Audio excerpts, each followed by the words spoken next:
Hello students, I hope you have fully understood the last lecture, the difference between aims and objectives.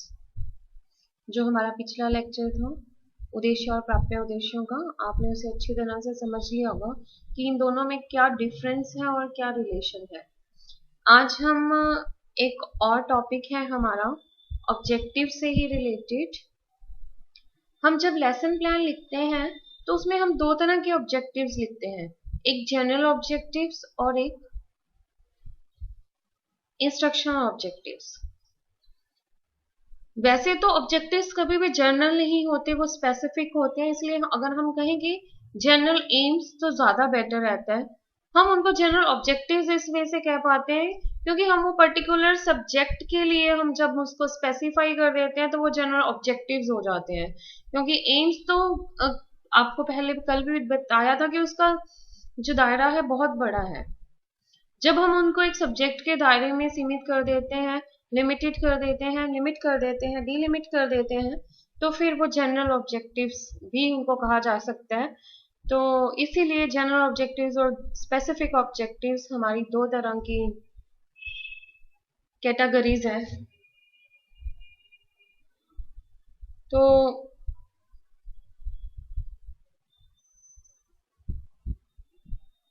तो आज हम जानेंगे कि इन दोनों में फर्क क्या है, क्या डिफरेंस है इनमें, क्या रिलेशन है।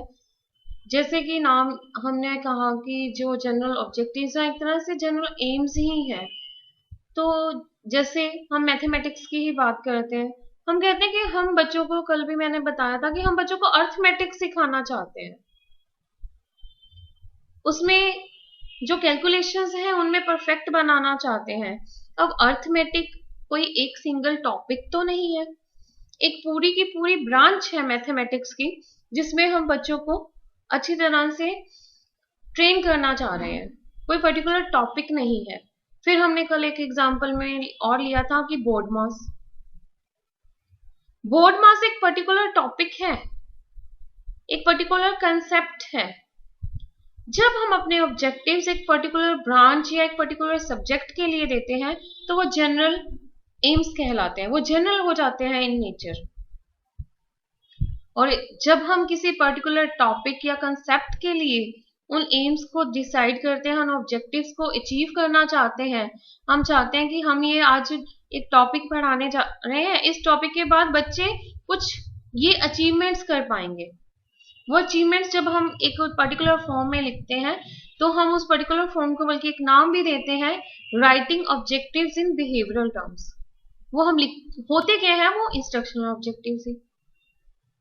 अब हमारी मैथ्स की बात करें, जैसे हमारे मैथ्स में कई ब्रांचेस हैं, arithmetic is there, algebra is there, geometry है, स्टैटिस्टिक्स है, ऐसे बहुत सारे ब्रांचेस हैं। हम किसी पर्टिकुलर ब्रांच के लिए भी जनरल ऑब्जेक्टिव दे सकते हैं और एक पूरे के पूरे सब्जेक्ट के लिए भी दे सकते हैं। जैसे एक छोटा सा एग्जांपल है, एक जनरल ऑब्जेक्टिव है कि to develop interest of students in learning mathematics, गणित सीखने में बच्चों की रुचि उत्पन्न करना। To develop thinking and reasoning power of the students, बच्चों का सोचने की और तर्क करने की शक्ति को बढ़ाना। ये कॉमन ऑब्जेक्टिव है। जब हम मैथमेटिक्स करते हैं, कोई भी कंसेप्ट पढ़ा दें, ये सबके ऊपर एप्लीकेबल होंगे। अगर हम अच्छे ढंग से पढ़ाएंगे तो बच्चों की मैथमेटिक्स में रुचि बनेगी। सिर्फ मैथमेटिक्स नहीं, कोई भी सब्जेक्ट पढ़ाएं उसमें रुचि बनेगी। ऐसे थिंकिंग और रीजनिंग पावर, जब मैथमेटिक्स में कैलकुलेशंस करते हैं, हम क्यों कर रहे हैं और कैसे करेंगे और ऐसा क्यों करते हैं, 2 जमा 2 4 ही क्यों होते हैं, जब हम ये सब चीजों को बच्चों को सिखाते हैं तो ऑटोमेटिकली ये चीजें जो है उसके मन में उसकी थिंकिंग स्किल्स को, उसकी रीजनिंग पावर्स को बढ़ाती हैं। इसी तरह से कुछ और हम जनरल ऑब्जेक्टिव्स ले सकते हैं, जैसे to train the students in using the arithmetic operations. तो इस तरह से ये जनरल हो गए, ये किसी एक पर्टिकुलर टॉपिक से रिलेटेड नहीं है, ये मैथमेटिक्स या उसकी किसी एक पर्टिकुलर ब्रांच से रिलेटेड है। अब करते हैं इंस्ट्रक्शनल ऑब्जेक्टिव्स। इंस्ट्रक्शन और ऑब्जेक्टिव जैसे नाम ही बता रहे हैं कि मैं इंस्ट्रक्शंस देने जा रही हूँ बच्चों को, मैं बच्चों को कुछ पढ़ाने जा रही हूँ, तो उस पढ़ाई के बाद बच्चे क्या अचीव करेंगे, मेरा क्या टारगेट है इस टॉपिक को पढ़ाने का। एक छोटा सा उसका एग्जाम्पल ले लेते हैं। जैसे मैं बताना चाहती हूँ बच्चों को सर्कल और इसकी प्रॉपर्टीज के बारे में।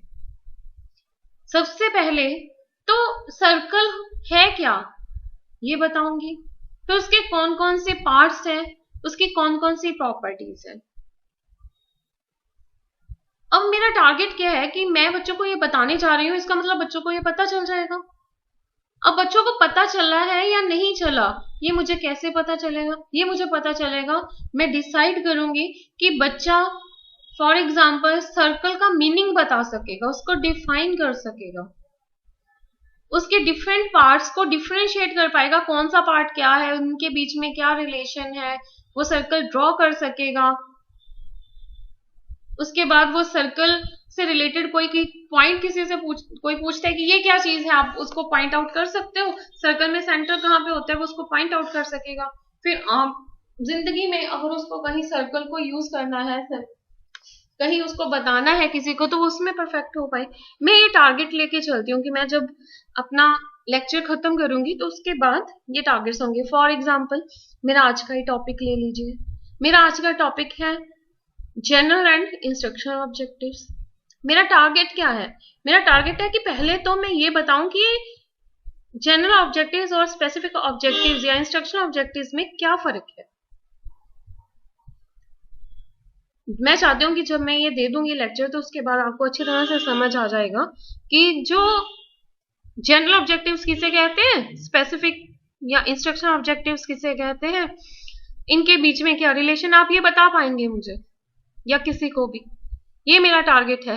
तो ये जो मैंने अपना ये टारगेट, ये जो मैंने अपना ऑब्जेक्टिव बनाया है, this is called instructional objectives.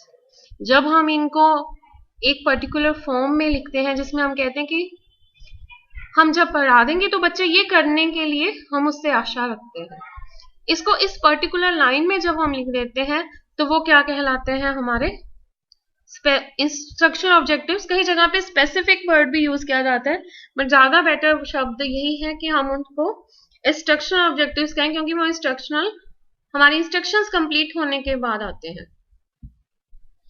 इसमें हम कुछ एक्शन वर्ब्स उनकी हेल्प लेते हैं, जैसे बच्चा डिफाइन कर सकेगा, बच्चा रिकॉल कर सकेगा, रिकॉग्नाइज कर सकेगा, नेम कर सकेगा, क्लासीफाई कर सकेगा, कंपेयर कर सकेगा। अब इनको लिखते कैसे हैं?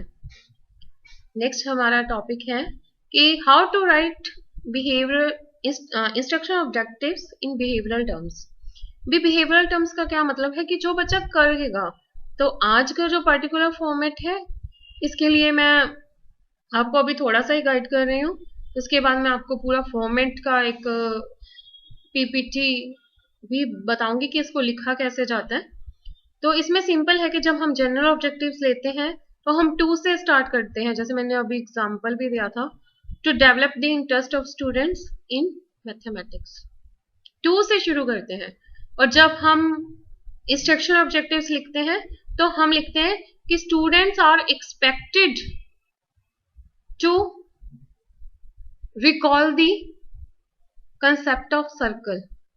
यानी कि सबसे पहले हम आगे जो वर्ड्स यूज करते हैं वो करते हैं स्टूडेंट्स आर एक्सपेक्टेड टू। हम आशा करते हैं कि स्टूडेंट्स ये करेंगे, स्टूडेंट से हम यह करने की आशा करते हैं क्या, कि वो हम सर्कल की डेफिनेशन बता पाएंगे। तो इस तरह से ये डिफरेंस है इंस्ट्रक्शनल ऑब्जेक्टिव्स और जनरल ऑब्जेक्टिव्स में। आई होप कि आपको ये पूरा अच्छी तरह से क्लियर हो गया। हम कोशिश करेंगे कि नेक्स्ट टॉपिक में, नेक्स्ट लेक्चर में हम आपको एड्स के बारे में बता पाए। तो नेक्स्ट लेक्चर उम्मीद है कि एड्स पे होगा, टीचिंग एड्स। Thank you.